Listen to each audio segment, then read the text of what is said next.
해결사가 없는 인생은 없습니다. 우리는 여러 가지 문제들을 만나고 또 그 문제들을 해결하면서 살아갑니다. 우리 성도님들 여러 가지 아마 문제들을 경험하고 계실 텐데 어떻게 문제에 반응하고 계십니까? 대부분 일반적으로 부정적으로 반응합니다. 어떤 분들은 우울해하고 낙담합니다. 또 어떤 분들은 피하려고만 합니다. 직면하려고 하지 않고 그냥 머리 아프니까 피하려고만 합니다. 또 어떤 분들은 원망과 불평을 끊임없이 쏟아놓습니다. 늘 남 탓하고. 대부분 이렇게 부정적인 반응을 보이는데 이런 부정적인 반응은 문제 해결에 전혀 도움이 되지 않습니다. 오히려 문제를 더 심각하게 복잡하게 만들 뿐입니다. 믿음의 성도들은요, 믿음으로 반응하셔야 됩니다.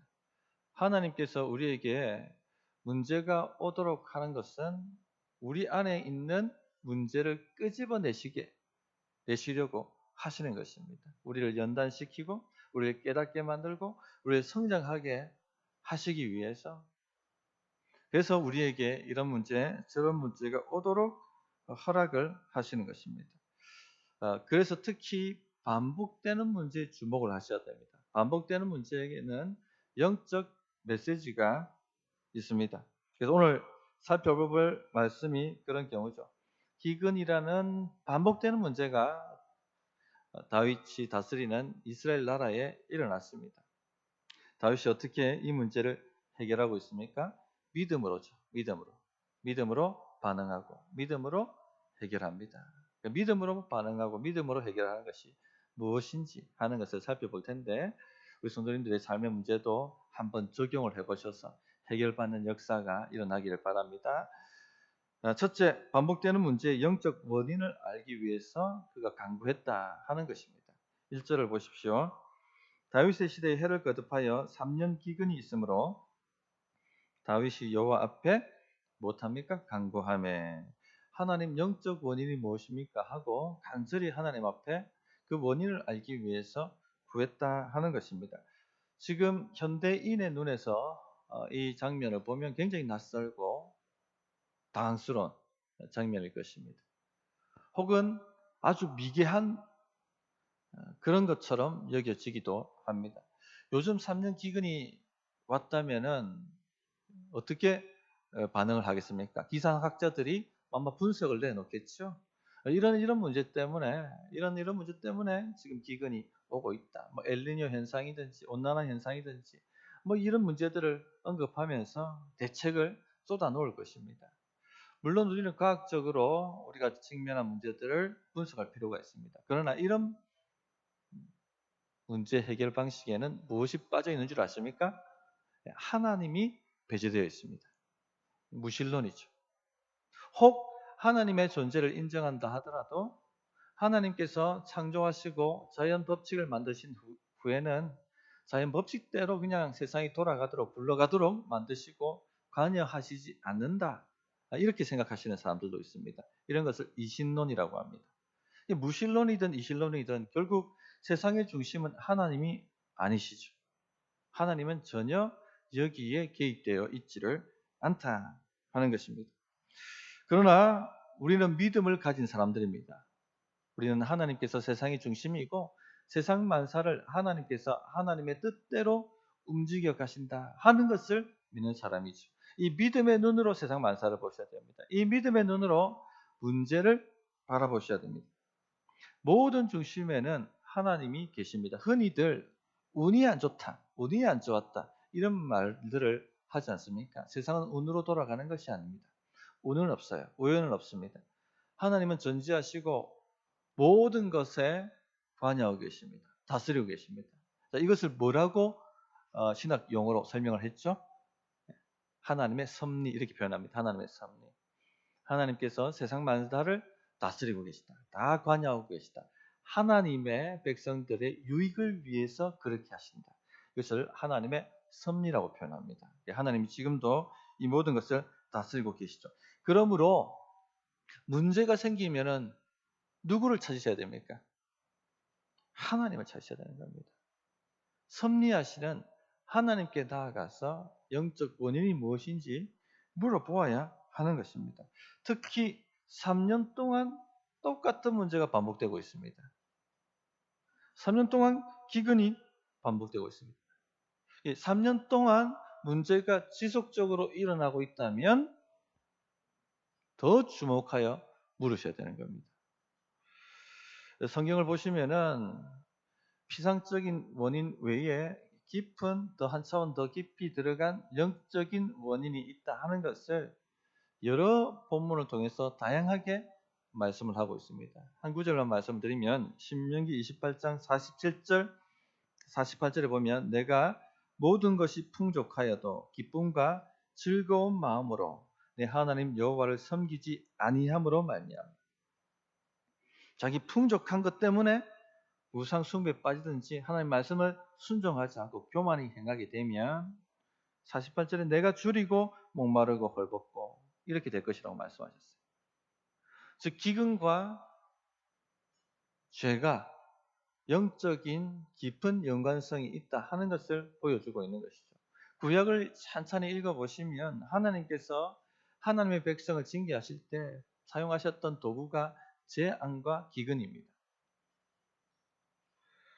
그러므로 다윗은요, 지금 3년 기근이 반복되는 것을 가볍게 여기지 않았습니다. 이건 뭔가 죄가 있다. 하나님께서 지금 징계하고 계신 것이다. 그래서 하나님께 나아가 이 기근의 영적 원인이 무엇인지를 물은 것입니다. 그리고는 사울이 기브아 사람들을 인종 청소하려고 했다 하는 죄가 드러나게 됩니다. 모든 이 문제의 근원이 죄는 아닙니다. 때때로 하나님께서 우리의 믿음을 연단시키시기 위해서 문제를 주시기도 하시죠. 믿음을 테스트하기 위해서 문제를 주시기도 하십니다. 어쨌거나 영적인 원인을 알아야 됩니다. 그래 해야지 내 마음이 평안을 얻고 담대하게 두려움 없이 살아낼 수 있기 때문에 그렇습니다. 그러므로 뭔가 지금 문제가 반복되고 있다면 영적인 원인이 있는 것입니다. 하나님께 나아가서 그 원인을 물어야 됩니다. 특히 3년이나 지났는데도 불구하고 계속 그 문제가 반복되고 있다면 더더욱 그런 것입니다. 이 3년이란 숫자도 의미가 있는 거거든요. 다윗은 3년이라는 기간 동안 계속 기근이 들자 뭔가 있다. 그리고는 하나님께 나갑니다. 늦기 전에 하나님께 나가십시오. 그래서 문제를 파악하고 바로 잡으십시오. 그래서 하나님의 풍성한 생명의 역사가 흘러넘치도록 막히지 않도록 그렇게 하시기를 바랍니다. 자, 그랬더니 그 응답이 옵니다. 1절 2절을 다시 한번 보십시오. 여호와께서 이르시되 이는 사울과 피를 흘린 그의 집으로 말미암음이니 그가 기브온 사람을 죽였음이니라 하시니라. 기브온 사람은 이스라엘 족속이 아니요 그들은 아모리 사람 중에서 남은 자라. 이스라엘 족속들이 전에 그들에게 맹세하였거늘 사울이 이스라엘과 유다 족속을 위하여 열심히 있으므로 그들을 죽이고자 하였더라. 이에 왕이 기브온 사람을 불러 그들에게 물으니라. 자, 기브온 사람들은요 이스라엘 본 족속이 아닙니다. 아모리 족속 중에서 살아남은 자들입니다. 이들은 여호수아 시대 때 여호수아와 언약을 맺었던 족속입니다. 기억하실지 모르겠습니다. 여호수아가 가나안을 정복할 때 여리고를 무너뜨리고 아이성마저 점령하자 가나안에 난리가 났습니다. 다 죽게 생겼다. 그들이 하나님과 함께한다. 그리고는 막 두 가지 반응이 일어났는데 한 가지 반응은 결사항전하자. 어차피 죽을 것. 죽기 싸이기로 싸우자 하고 가나안 연합체가 생겨가지고 맞섭니다. 반면에 기브온 족속 같은 경우는 살아야겠다. 살려면은 무조건 이스라엘 백성들과 화해 조약, 화친 조약을 맺어야 한다. 그런데 하나님께서 가나안 족속들과는요 언약을 맺지 말라고 명령하셨어요. 그래서 가서 그냥 나도 당신들 하나님 믿고 싶습니다 한다고 될 문제가 아니었습니다. 살긴 살아야겠고 그래서 가장을 하죠. 낡은 옷을 입고 곰팡이 난 빵을 나귀에 신고 가나안족이 아니고 저 먼 나라에서 이스라엘의 소문을 듣고 온 나라인 것처럼 속입니다. 그리고 나도 당신들의 하나님을 믿고 싶습니다. 나도 당신들과 같은 하나님을 믿는 민족이 되고 싶습니다. 우리와 언약을 맺읍시다 하고 얘기를 합니다. 근데 여호수아가 이 승리에 너무 들떴는지 이 기본 족속들을 살피지 않고 덥석 화친 조약을 맺죠. 그러나 얼마 후에 이 기본 족속이 가나안족이다 하는 것을 알게 됩니다. 그러나 언약을 맺었기 때문에 어쩔 수 없는 거예요. 그래서 기본 족속들은 레위인을 섬기는 족속이 됩니다. 레위인을 위해서 성전에 허든넷 일을 다 합니다. 짐을 옮기는 일이든지 뭐 옷을 빠는 일이든지 나무 패는 일이든지 이런 잡는 일들을 하면서 지금까지 이스라엘 민족 안에서 하나님을 섬기고 살아오게 되었습니다. 그런데 이 기본 사람들을요, 사울 전 정부의 사람들이 사울과 그의 집안이 학살합니다. 5절 보시면 학살했다. 인종 청소하려고 했다 하는 것을 보여줍니다. 비록 속임수로 언약을 맺었지만 여호수아는요, 이 언약을 무효화시키지 않았습니다. 인정을 합니다. 나라와 나라가 맺은 조약이거든요. 그것도 하나님의 이름으로. 이스라엘 족속들이 전에 그들에게 맹세하였거늘 언약이 맺어졌습니다. 그런데 어느 나라든 강경파가 있죠. 여호수아 시대 때부터 이 조약 때문에 여호수아를 비방하고 정부를 비방하는 사람들이 있었습니다.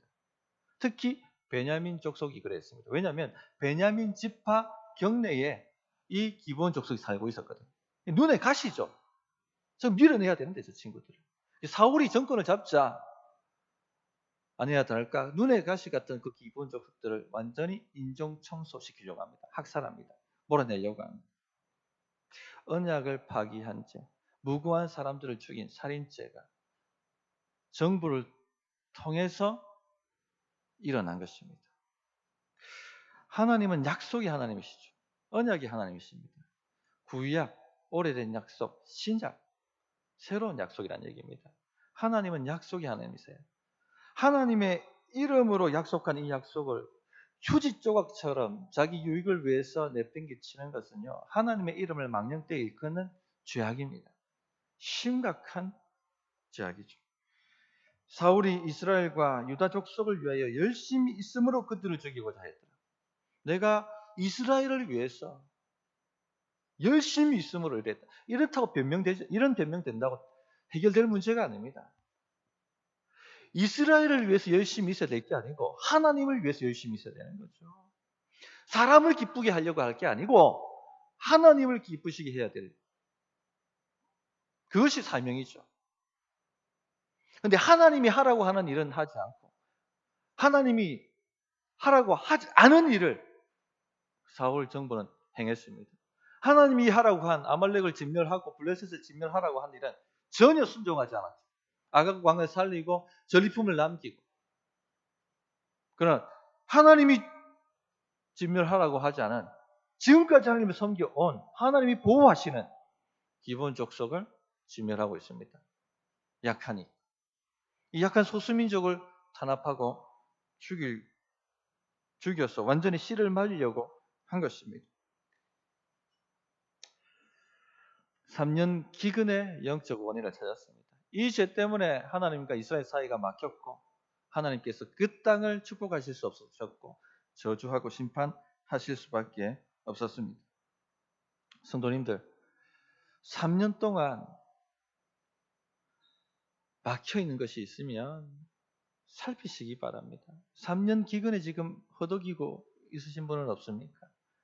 경제적 기근 때문에, 관계의 기근 때문에, 기회의 기근 때문에, 물질의 기근 때문에 허덕이고 계신 분들은 없습니까?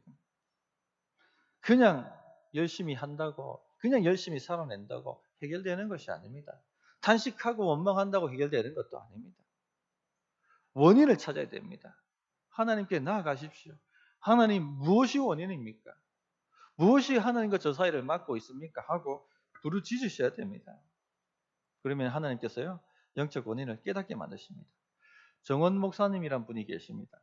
그분의 책에 보면 자신의 일화를 소개한 내용이 나오는데요. 이분이 전도사 시절 때 사택을 구하기 위해서 간절히 찾았는데 주변에 사택이 없는 겁니다. 선택할 만한 집이 나와 있는 게 없어요. 자기 돈에 맞는. 하나님, 집을 좀 구하게 해주십시오. 너무 다급해서 간절히 기도했습니다. 그랬더니 자신이 가지고 있는 돈에 딱 맞는 좋은 집이 나오더랍니다. 얼마나 감사했는지 하나님 감사합니다 하고 하나님께 영광과 찬송과 감사를 올려드렸답니다. 그런데 얼마 지나지 않아서 집에 문제가 생겼습니다. 쥐벼룩이 들끓더랍니다. 약을 치고 온갖 방법을 다 동원했지만 쥐벼룩이 사라지지 않고 계속해서 끊임없이 쥐벼룩이 나오는 거예요. 주변 옆집에 쥐벼룩이 나오는지 물어봤더니 전혀 옆집에는 쥐벼룩이 나오지 않습니다. 그제서야 영적인 원인이 있겠다 하고 깨닫게 됩니다. 그리고 하나님께 도대체 원인이 뭔지 묻기 시작합니다. 그때 깨닫게 하시는 게 있었어요. 원망과 불평이었습니다. 처음에 하나님이 집을 주셨을 때는 너무나 감격하고 감사했는데 근데 조금 지나고 나면은 불편함이 생기잖아요. 버스 타고 가려고 하는데 버스 정류장까지 집 거리가 먼 겁니다. 왜 이런 집을 주셨어요? 하는 원망이 올라오더랍니다. 조금만 불편해지면은 자기도 모르게 그냥 왜 이런 집을 구했을까? 왜 이런 집을 주셨다? 하고 원망과 불평을 하기 시작했다 하는 것이 깨달아졌습니다. 광야에서 이스라엘 백성들의 불행의 씨앗이 무엇입니까? 심판의 씨앗이 무엇입니까? 원망과 불평이었죠. 하나님이 인도하시는 길인데 그 원망과 불평을 막 쏟아놓은 것입니다. 그것을 깨닫고 난 다음에 간절히 하나님께 회개합니다. 그런데 놀라운 일은 회개하고 난 다음 날부터 쥐비력이 사라지더랍니다. 영적 원인이 있습니다. 이처럼 회개하는 것만으로도요 문제가 해결되는 일이 종종 있습니다. 원인을 찾으시기 바랍니다. 둘째, 다윗이 어떻게 믿음으로 반응했는가? 자, 문제의 원인을 해결하기 위해서 기록된 말씀대로 속죄했다는 겁니다.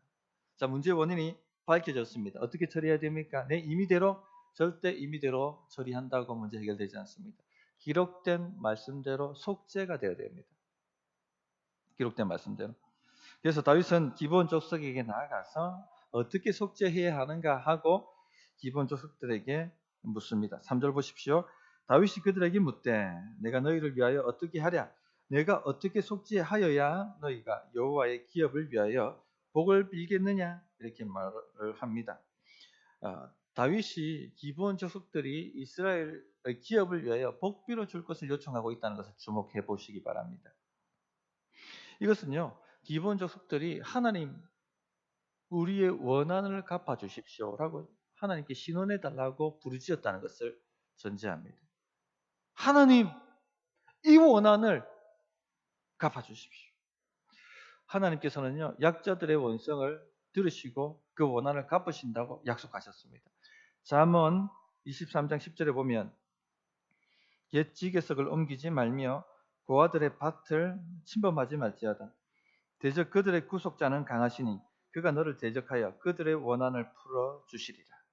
당시에 고아들, 약자들이었습니다. 압이 없다고 지게석을 함부로 옮기고 압이 없다고 그 밭을 침범하고 그 원한 때문에 하나님께 부르짖으면 반드시 하나님께서 그 원한을 갚으시겠다. 그렇게 약속을 해놓으셨습니다. 성도님들, 약자들이 교회를 향해서 복을 빌어줄 수 있을 만큼 우리가 살아내야 됩니다. 우리 성도님들이 예수 믿는 사람들이 잘 살아야 됩니다. 약자들이 예수 믿는 사람들 때문에 고통하고 원망하기 시작하면요. 복이 막혀버립니다. 예수 믿는 사람들 무례하고 예수 믿는데 어떻게 저렇게 수단과 방법을 가리지 않고 악랄한가? 이런 원성을 들으면요. 얼마 가지 못합니다. 나발을 아시지 않습니까? 그 하인들이 나발은 내 주인은 불량한 사람이라 벨리알이라 이런 식으로 원성이 터져 나왔습니다. 얼마 가지 못해요. 곧 망하지 않습니까? 그러므로 예수 믿는 사람들이 잘 사셔야 돼요. 그러면 어떤 분들이 이렇게 얘기합니다. 목사님, 세상을 모르셔서 하는 말씀입니다. 잘해주면요, 요즘은요, 위에 올라옵니다. 이용해 먹습니다. 힘으로 눌러놔야지 됩니다. 그렇게 말씀하시는 분들이 있습니다. 눌러놓다가 우리가 완전 눌립니다. 그렇다 할지라도 상식선에서 정직하게, 정당하게 대우를 해 주셔야 됩니다. 그래 해야지 우리가 눌리지 않습니다. 자, 다윗은요, 경제적으로 보상을 하면 해결될 줄로 생각했던 것 같습니다. 그래서 경제적 보상을 하려고 했는데, 그러나 이 기본 족속은요, 은금으로 될 문제가 아닙니다. 율법대로 처리해 주십시오. 이렇게 요청을 합니다. 4절부터 6절에 그 내용이 나오죠. 기본 사람이 그에게 대답하되 사울과 그의 집과 우리 사이의 문제는 은금에 있지 아니하오며 이스라엘 가운데에서 사람을 죽이는 문제도 우리에게 있지 아니하니이다. 처형하는 일도 법대로 처형하는 일도 우리 권한이 아닙니다. 이렇게 얘기하고 있는 것입니다. 왕이 이르되 너희가 말하는 대로 시행하리라. 그들이 왕께 아뢰되 우리를 학살하였고 또 우리를 멸하여 이스라엘 영토 내에 머물지 못하게 하려고 모해한 사람의 자손 7사람을 우리에게 내주소서. 여호와께서 택하신 사울의 고을 기브아에서 우리가 그들을 여호와 앞에 목매어 달겠나이다 하니. 목매어, 하나님 앞에 목매어 단다. 그것도 사울의 고향 기브아에서 그렇게 달게 해달라, 이렇게 요청하고 있죠. 오늘 현대인의 눈에 보면 굉장히 잔인한 요청 같죠. 어떻게 이렇게 잔인하게 할 수 있나? 근데 피해자 입장에서 생각해 보십시오. 한 족속이 학살당했습니다. 7명 내놔달라. 약한 거죠. 더 중요한 것은요, 율법을 아는 입장에서 본다면 정당한 요구를 하고 있는 겁니다. 율법대로 법의 심판을 받게 해주십시오. 하나님의 말씀에 말씀되어 있는 그 법대로 심판받게 해주십시오. 라고 요청을 하고 있는 것입니다. 율법에 보면요, 무고한 피 흘림은 땅을 더럽힌다고 말씀하고 있습니다. 민수기 35장 33절에 보면 너희는 너희가 거주하는 땅을 더럽히지 말라. 피는 땅을 더럽히나니 피 흘림을 받은 땅은 그 피를 흘리게 한 자의 피가 아니면 송함을 받을 수 없느니라. 지금 그 억울한 피 흘림 때문에 이스라엘 땅이 축복을 받는 것이 아니라 저주를 받고 있는 것이죠. 그런데 이 저주를 끊어내려면 그 피를 흘리게 한 자의 피 아니면 속함을 받을 수 없다고 주님께서 말씀으로 말씀하셨습니다. 즉 살인죄는 사형으로 다뤄져야 한다 하는 것을 말씀하고 있는 것이죠. 지금 기본 사람들은 그 요구를 하고 있는 것입니다. 사울의 땅에서 하나님 앞에 목매어 달게 해주십시오. 목매어 단다는 것은, 나무에 단다는 것은요, 하나님의 심판을 말합니다. 심각한 죄를 범했을 때, 죽을 죄를 범했을 때 목매어 답니다. 즉 사사로운 복수가 아니라 법의 심판을 받게 해주십시오. 법의 심판대로 처리해 주십시오. 라고 요구하고 있는 것입니다. 7자손을 내어달라는 것은요, 완전수를 말합니다. 완전한 처벌을 해 주십시오. 다시는 이런 일이 일어나지 않도록 완전한 처벌을 해 달라는 것입니다. 자, 그러자 다윗이 8절 9절에 보면 7자손을 내놓죠. 왕이 이에 아야의 딸 리스바에게서 난 자 곧 사울의 두 아들 알모니와 무비보셋과 사울의 딸 메라백에서 난 자 곧 무울랏 사람 바르실레의 아들 아드리엘의 5 아들을 붙잡아 그들을 기본 사람의 손에 넘기니 기본 사람이 그들을 산 위에서 여호와 앞에 목매어 달매 그들 7사람이 동시에 죽으니 죽은 때는 곡식배는 첫날 곧 보리배기 시작하는 때더라. 4월달을 말합니다. 자, 그런데요, 이 법대로 처리가 되었는데 기근이 풀리지가 않습니다. 다윗이 간절히 기도했습니다만 응답이 없습니다. 뭐가 제대로 안 되는 것일까요? 법대로 처리가 되었는데 왜 기근이 풀리지, 문제 해결이 되지 않는 것이죠. 그때 아야의 딸 리스바가 행한 일이 다윗의 귀에 들려옵니다. 사울의 7 아들이 시체 목매어 달아서 나무에 달려 있습니다. 그런데 다윗이 기본 사람한테 내어주고 처리를 하지 않았습니다. 장사 지내지 않은 것이죠. 그래서 이 리브가가 낮에는 새떼가 와서 까마귀나 독수리가 와서 그 시체를 훼손할까봐 쫓아내고 밤에는 들짐승이 와서 그 시체를 훼손할까봐 쫓아내는 그 이야기를 다윗이 들은 것입니다. 그러면서 다윗이 깨닫게 됩니다. 그래서 사울과 요나단의 시체까지 함께 가지고 와서 그 아비의 집에 합장을 해줍니다. 그러자 하나님께서 기도에 응답하시죠. 14절을 보십시오. 사울과 그의 아들 요나단의 뼈와 함께 베냐민 땅 셀라에서 그의 아버지 기스의 묘에 장사하되 모두 왕의 명령을 따라 행하니라. 자, 그 후에야 이래 돼 있죠. 하나님이 그 땅을 위한 기도를 들으시니라. 도대체 왜 그럴까요? 도대체.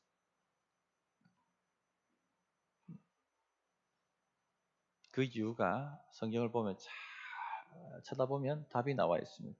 신명기 21장 22절부터 23절에 그 답이 나오는데 사람이 만일 죽을 죄를 범함으로 내가 그를 죽여 나무 위에 달거든 그 시체를 나무 위에 밤새도록 두지 말고 그날에 장사하여 내 하나님 여호와께서 내게 기업으로 주신 땅을 더럽히지 말라. 나무에 달린 자는 하나님께 저주를 받았음이니라. 즉 죽을 죄를 지어서 나무에 달아 사형을 했으면 그날에 장사하라는 것입니다. 밤새도록 달아두는 것은 오히려 그 땅을 더 더럽히는 것이다 라고 하나님 말씀에 기록되어 있습니다. 지금 이 처형은요 사사로운 복수가 아닙니다. 법대로 하나님 말씀대로 하는 하나님의 심판이죠. 나무에 달린 자는 하나님의 심판을 받았다 라고 기록하고 있기 때문에. 그런데 지금 나무에 달고 장사 지내지 않습니다. 그 시체를 짐승들이 훼손하도록. 이게 복수거든요. 이게 사사로운 감정이거든요. 말씀대로 속하지 않은 것이죠. 다윗이 이걸 딱 깨달은 것입니다. 성도님들, 이것을 통해서 하나님께서 죄를 어떻게 처리하시는지 하는 것을 우리가 알 수 있습니다. 알아야 합니다. 하나님은요 율법을 통해서 죄가 무엇인지를 말씀해 놓으셨습니다. 그리고 그 죄를 어떻게 처리해야 할지를 하나님의 말씀을 통해서 밝히 말씀해 놓으셨습니다. 반드시 그 말씀에 기록된 대로 죄를 처리해야지만 속함이 있습니다. 그래야지 하나님의 진노와 저주가 거둬지게 되는 것입니다. 성도님들, 여기서 말하는 죄는 살인죄뿐만 아니라 십계명의 나머지 죄도 다 포함됩니다. 모두 다 피해 속죄를 해야지만 해결되는 문제들입니다. 죄의 값은 사망이기 때문에 그렇습니다.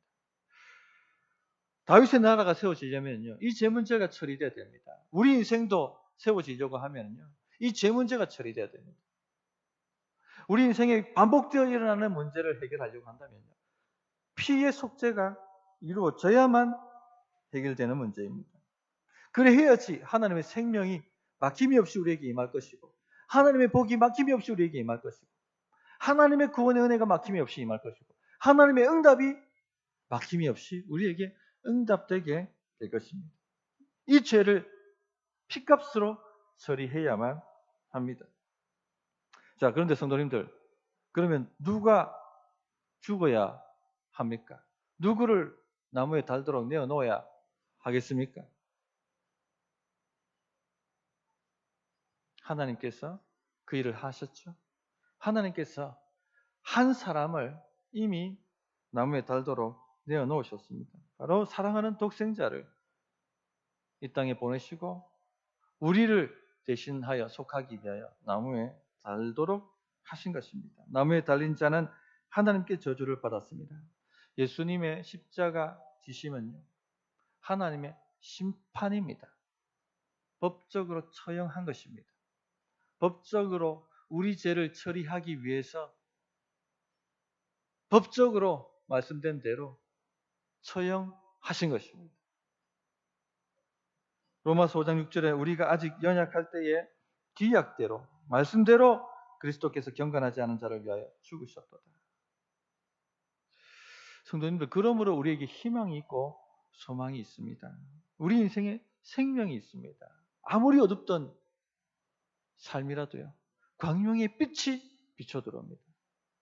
3년이 아니라 수십 년 묵은 기근이라 할지라도 드디어 성령의 단비가 임하게 되어 있습니다. 왜 줄 아십니까? 이미 속죄하기 위해서 나무에 사람이 달렸다는 겁니다. 이미 우리의 반복되는 문제를 끊어버리시기 위해서 흠없는 어린 양 예수께서 달리셨다는 것입니다. 왜 내 인생이 일처럼 안 되는가? 왜 내 인생이 이처럼 꼬였는가? 탄식하고 원망하고 한탄하시는 분들이 계십니까? 복된 소식을 들으십시오. 이제 그 문제가 해결되었습니다. 하나님의 아들이 우리를 대신하여 십자가에서 이미 그 죗값을 담당해 놓으셨습니다. 그 후에야 하나님이 그 땅을 위한 기도를 들으십니다. 그러므로 성도님들, 반복되는 문제 때문에 고통당하고 계신 분이 계시다면 주님 앞에 나아가서 영적 원인이 무엇인지를 물으시고 깨닫게 하신다면 주의 그 십자가 앞에 나아가 그 피로 씻겨주시기를 구하시기 바랍니다. 그러면 문제가 해결되는 역사가 일어날 것입니다. 말씀 정리하겠습니다. 첫째, 3년 이상 영적 기근이 있다면 주님 앞에 나가서 질문하시기 바랍니다. 원인이 무엇인지 깨닫게 하십니다. 그러면요, 하나님께 나아가 말씀대로 속죄하십시오. 회개하고 삶의 태도를 고치시고 그리고 주의 피로 씻겨달라고 간절히 구하시기 바랍니다. 놀랍게 해결되는 역사가 일어날 것입니다. 어떻게 응답해야 될지 1분간 기도하겠습니다.